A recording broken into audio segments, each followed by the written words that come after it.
Gen Z is less Christian than any other generation, and studies show that at the current rate, Christians will no longer be the majority in the United States by 2070. But as Christians ourselves, we want to change that. So we went out on the street to find out what exactly this upcoming generation thinks about religion, and even we didn't expect the results. So today we're at Venice Beach. We're gonna be asking people on the street what their beliefs are in religion, what they think about God, what they think about church. We're gonna get everything today. Let's just see how this goes. We're making a documentary just about people's opinion on like religion. Would you guys mind like sharing your thoughts with us? No, thank you? No. Okay, well thank you guys. No? Okay, well thank you guys. Sorry to bother. It's always gonna be hard. If you're comfortable, you're not growing as a person. God, this is so comfortable. Do you guys have time to talk? Sure. Yeah? Sure. What talk? Well, I don't David. want to talk this. It's okay? No, you're okay?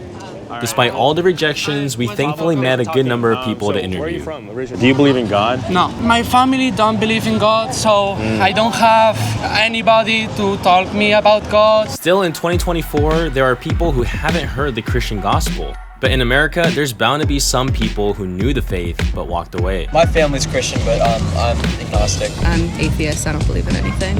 We grew up going to church, but now we don't really go anymore. When COVID came, we just stopped going because we ain't been since. I just like the freedom of it. I can just kind of do what I want. I don't really have to follow a specific thing. I don't know. I don't agree with like the corruption of like some, religion. The, like mega pastors that are spending their money on like stupid private jets. How much money did you pay for Tyler Perry's Gulfstream jet, for example? Well, for example, that's really none of your business. I don't mind going, but sometimes I feel like it's more judgmental. I feel like there's so much hate, especially in the Christian community, towards like other people, like LGBTQ members or whatever. Like, diving deeper, we can see how growing up in an age of mass information affects this generation's beliefs. Do you guys agree or disagree that people your guys' age don't like to believe in God? I don't care. Yeah, a lot of people in my age don't believe in God, yeah. I would agree. Yeah. I just say like a lot of different beliefs are coming up that don't exactly fit into one religion. So people are just like not labeling themselves as one certain thing. Yeah, I feel like we have our own mind. Some of us don't want to go based off of what's written in the book. We want to write our own story, I guess. I definitely can see that. Just with this social media age, everybody's after the things that the church really doesn't stand on: money, fame, drugs, stuff like that. So I mean, when you see it glorifies on social media, you're going to be trying to chase it because that's what everybody wants. I see you have a cross chain. Yes. So are you Christian then? Yes. Now we wanted to know, does a Gen Z Christian see things differently? We were talking to some people in Gen Z around here. They didn't want to believe what other people are telling them to. Yeah. So I don't know, how would you respond to that? If you're going to turn it down right away without even giving it a shot, I mean, that's not really fair. Just going to church one time, I mean, you don't know what's going to happen at that service. You know, it might speak to you and it might change your life.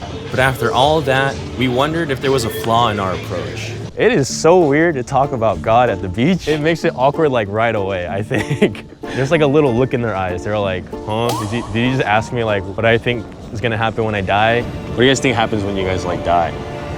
What do you think what like happens? I don't really know. I've never thought of that because I don't want to think about that. So like.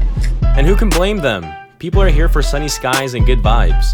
So to have more in-depth conversations, we knew exactly where to go. We went to a nearby college campus to ask some students of what they think. What are you doing here on this campus? Research. It's something called an exposure time calculator for an astrophotonic spectrograph. So it's basically like you need to calculate a certain amount of time that you're gonna have light coming into like your spectrograph. I think that is too complex for me to. So now that you're working in science, do you feel like science and religion are kind of at odds with each other? I used to have this conversation a lot with my dad when I was younger, and it's basically about stardust. So like we all come from like stars and things like that, and basically. Very interesting conversation. She seemed very well knowledgeable. Let's see if we can get a little bit more. What branch of like science are you like most interested in? I'm interested in genetics. Do you think genetics kind of offers some answers to life's questions? Like how do we get here, stuff like that? I don't think you're ever gonna get with science to like the why questions. Those are more the realm of philosophy. Do you believe in like an afterlife? Ooh, I'd like to. I don't think that I do. It'd be really cool if there was, but you want to believe in one, but why don't you? Seems like a little bit of a comforting thought more than a reality. So that kind of ties in like, do you believe in like a creator? Maybe. I don't know. I'm undecided. probably not in the sense of the Bible. Do you have any like religious background? Not really, honestly. My parents never gave me any kind of religion to follow or anything, so if someone can prove to me that it exists, I'll believe it.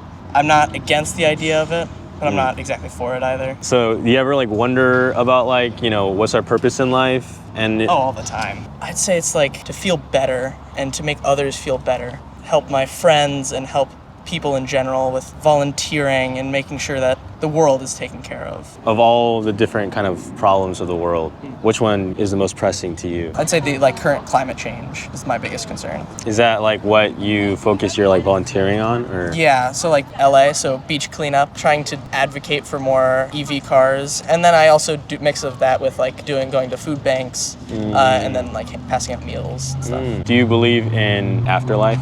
Not really. So I did used to struggle with the existential questions. And so it was a lot of like, none of it matters if there's nothing after this. Why do any of it? I hadn't found that answer. And I think that's why a lot of people go into religion, is because it has an answer. I didn't feel satisfied with that answer for whatever reason. If there's a God, I want to be able to touch God. After meeting a number of students, it seemed like the studies are true because the majority were either a non-believer or a former Christian. But then, what this next person shared completely shifted the trajectory of the video. What was your name? I'm Sam. Sam? I'm David. Nice to meet you. So, what is your religious background? I'm Christian. Oh, you're Christian? Yeah. Did you grow up in the church? I didn't, no. When I was younger, I felt there's something more. And so I started asking questions, and a friend invited me to church, and I was saved. That's great. Yeah. What made you want to accept Christianity once your friend invited you into it? The overwhelming love that you feel from the community, but also when you learn what Jesus has done for you, it makes you want to follow him. Do you think that there is a misconception about Christians? Christians get so much hate for being like, oh, Christians are homophobic, oh, Christians are racist. It's a white religion. It's not a white religion. It's everywhere. I've had friends who were afraid to be my friend because they knew I was Christian, but then they find out like, oh, you love me. Or my first date with my now current boyfriend, he was afraid to go out with me because I was Christian and he was hardcore atheist. Is your boyfriend, is he opening his mind up to that? Or? Yeah, he was just baptized not too long ago. So what would you tell like the younger people who aren't going to church? What would you say to them? I would say that Jesus loves you, give him a chance because he died for you. You'll hopefully find a great community. Obviously there's a lot of people who have had church hurt, but you'll find your people. Jesus is searching for you as long as you're just open to it. If you have a feeling like there has to be more to this life, he's the answer. That's how I felt, because you'll try to find fulfillment in other things in life, such as relationships, drugs, alcohol, your career, money, things like that, but nothing's gonna fulfill you. It's gonna be God. Yeah. Listening to Sam's story showed us the importance of sharing your faith and reaching out to others around you. But as Christians, we do have an uphill battle to climb. Gen Z has grown to associate Christianity with negative depictions, hypocrisy, and misconceptions from the media. So if you want to learn how to speak to Gen Z, then we're going to learn how to listen as well. Do you have any advice for us as a Christian media, to the younger generation, to how to approach them? Just be educated and accepting. Definitely be educated. Positivity is just kind of key. Like, it's not like forcing your message on the people. I think that's really good. Just continue doing what you're doing. Yeah. Sharing how other people think, interviewing people like you've just done to me, and sharing that on social media and stuff like that. I think it's going to work. You are trying to say like, this is what I believe. You aren't saying you have to. Yeah. And I think that is like a really good thing, and that'll convert more people. We gotta focus on the love. Jesus loved people first, and then he helped them through whatever they were going through. We're going to cover all those points and more in our next episode, so subscribe and hit that bell to be notified when the next episode of The Final Project comes out. The world is ending, Christ is working, and we are rolling. This is The Final Project. Those of us that are Christian, how could we not share that joy that we found through Jesus with anyone else? That would feel very selfish if we didn't share that with anybody. How am I supposed to hide my faith and what has saved me personally? So we just want to love on people. We just want to show people the love that Jesus has showed to us.